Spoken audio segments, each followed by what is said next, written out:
के घरावा में कोई बड़ी दुख हो, जैते ससुरावा मिलल सब सुख हो। का कही पापा जी के घरावा में कोई बड़ी दुख हो, जैते ससुरावा मिलल सब सुख हो। काटत रही जानी के मना मानी अगर गईले ना। हाँ ए हो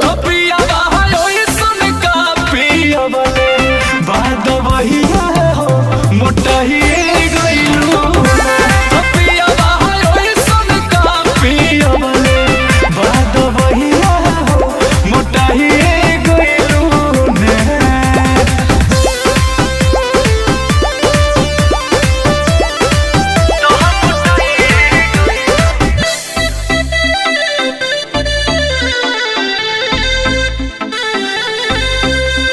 अपने ही हथवा से रोजे खियावे, रतिया में से जिया पतेला वो लगावे। अरे पातर छितर रहलू तू तो नैहर में, कैसे चिकन हिलू जाके पिया जी के घर में। कोई ना कम खूबे मिलल आराम तो गोटाइए गईले ना। हाँ ए जी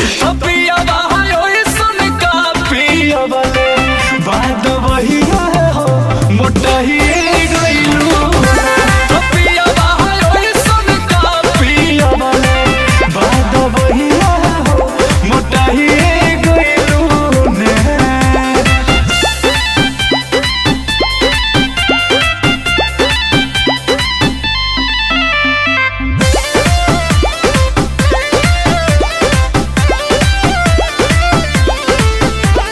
चौबे रजनी से बड़ी केयर करेले, पाजा में प्यार से रोजे धरेले।